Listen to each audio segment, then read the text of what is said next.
E é interessante a gente pensar que logo depois de Sede Perfeitos, no Evangelho segundo o Espiritismo, já vem o título O Homem de Bem, né? Então a gente precisa de fato entender o que é o bem, definir o bem, despertar o bem em nossos corações, nas nossas vidas e atitudes, para que a gente possa caminhar para esta perfeição.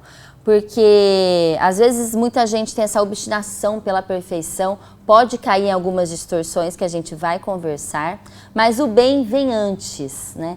E como que a gente consegue viver de fato o bem e não necessariamente o que muito se busca, que é viver bem? Excelente essa sua fala. O tempo em que nós vivemos hoje, né, todos nós, seres humanos, somos filhos do nosso tempo. É importante que a gente lembre disso. Quando a gente olha para o contexto em que nós, homens e mulheres, estamos mergulhados hoje, é um contexto em que o parecer está com muito mais evidência do que o ser. Fruto das redes sociais, fruto de tantas coisas que dizem respeito a esse zeitgeist, né, esse espírito do tempo em que nós estamos mergulhados e que, de alguma forma, nos atinge. É impossível estarmos mergulhados no momento histórico e sermos completamente diferentes daquilo. Em alguma medida, todos nós somos influenciados pelo espírito do nosso tempo. E esse parecer, hoje em dia, é o parecer ser, o parecer ter, muito mais até do que o ter e do que o ser. E o objetivo da doutrina espírita, quando nos conclama a ser homens e mulheres de bem, a ser os verdadeiros cristãos espíritas que exercitam essa bondade no seu cotidiano, isso tem tudo a ver com o verbo ser, com quem verdadeiramente somos. E existe um processo, né, um processo psicológico que todos nós passamos na infância, que é o seguinte, que tem tudo a ver com o nosso papo aqui.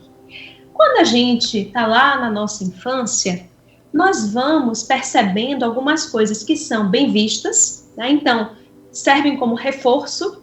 Ah, boa menina, bom menino, muito legal. Então, algumas coisas são reforçadas pelos adultos ao nosso redor, pelos cuidadores, e outras coisas nós vamos percebendo que não são aprovadas.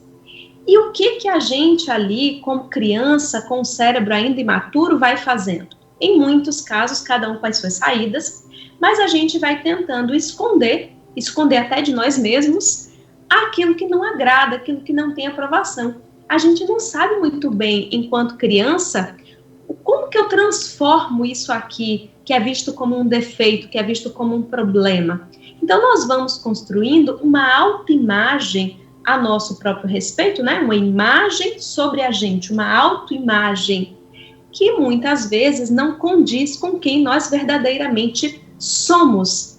E aí nós encontraremos na vida adulta, inclusive entre os religiosos, o farisaísmo, que está tão presente no Novo Testamento, é um grande símbolo. As críticas de Jesus, as advertências do Mestre em relação ao farisaísmo, são um grande exemplo disso que a gente deseja aqui falar. Porque os fariseus pareciam justos, puros, e alguns, como é o caso do Saulo, o Saulo de Tarso, que mais tarde será o nosso Paulo de Tarso, realmente eram tão rígidos naquilo e buscavam viver aquilo mesmo em essência. Mas muitos desses fariseus construíam uma máscara, uma performance, uma armadura de pureza, de bondade, de purificação.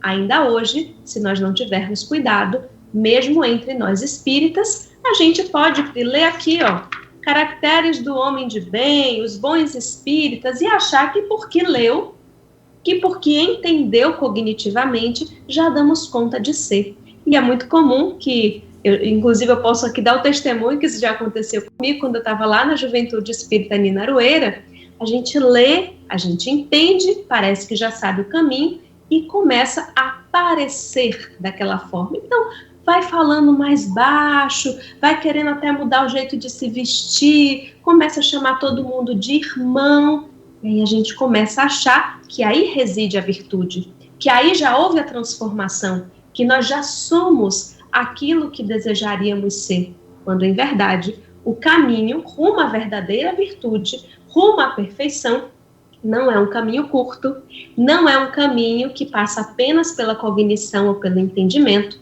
é um caminho que necessita do fator tempo, que passa pela experiência, que precisa que o elevador desça daqui da cognição, chegue ao sentimento, e isso só com a vivência, com o testemunho, com a prática e com o tempo.